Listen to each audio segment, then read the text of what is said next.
کہ یہ سزائیں اس معاشرے کے اندر ہیں جس معاشرے میں پہلے کیفیت یہ پیدا کر دی جائے.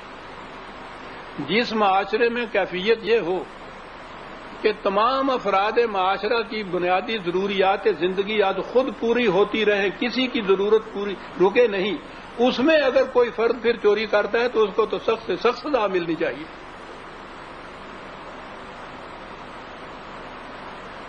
قرآن کے معاشی نظام اور معاشرتی نظام میں بڑا چولی اور دامن کا ساتھ ہے. معاشرہ کس قسم کا ہے جس کے اندر آپ قوانین نافذ کرنا چاہتے ہیں؟ اصول یہ قائم کیا کہ جرائم کو ختم کرنے کا طریقہ یہ ہے کہ معاشرہ ایسا پیدا کرو جس کے اندر ان جرائم کی ضرورت نہ پڑے کسی مجرم کو.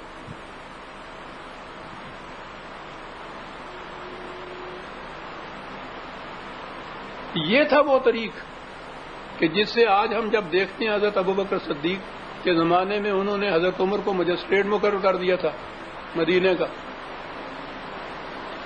سال بھر کے بعد آ کے انہوں نے وہ کاغذات واپس کر دیجیے کہ یہ لے لیجیے مجسٹریٹی کے کاغذات. کہنے لگے کیا ہوا؟ کہنے لگے سال بھر میں کوئی مقدمہ ہی نہیں آیا. مقدمہ آتا کس طرح سے؟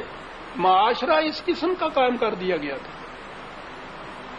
یہ تھی مملکت جو اپنے آپ کو اسلامی اور قرآنی کہتی تھی. اور پھر اس کے ساتھ ہی یہ بھی تھی کہ جو کچھ دیا جاتا تھا ان لوگوں کو، میں نے جیسا عرض کیا ہے وہ خیرات کے طور پر نہیں تھا،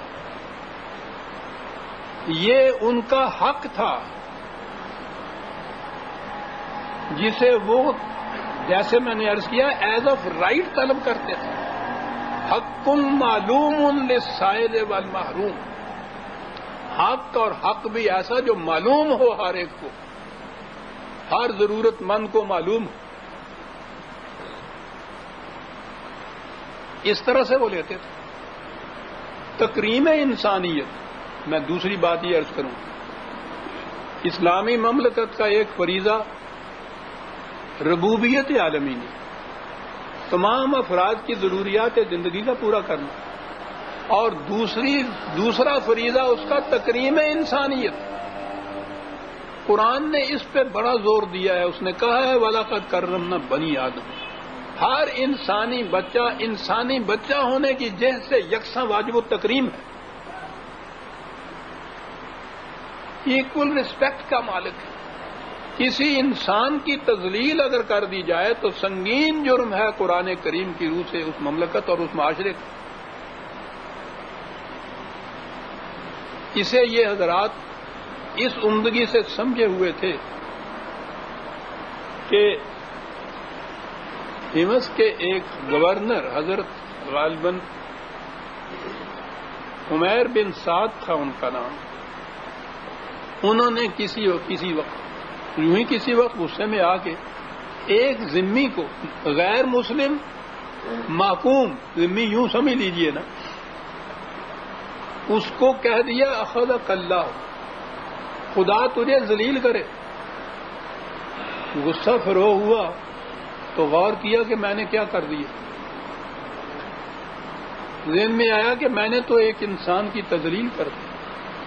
فوراً وہاں سے اٹھے اور بارگاہ خلافت میں آ گئے. حضرت عمر کے پاس اپنا استعفیٰ دے دیا. کہنے لگے کہ مجھ سے ایک ایسا جرم سرزد ہوا کہ اس کے بعد میں اپنے آپ کو اہل ہی نہیں سمجھتا اس قسم کے مناصب کے. انہوں نے کہا کیا ہوا؟ کہا کہ میں نے ایک انسان کی ذلت کر دی. تیرا سمجھایا گیا. بڑے ہی بلند پایا گورنر تھے یہ کہ اس کی ندامت آپ کو ہوئی یا یہ معاف.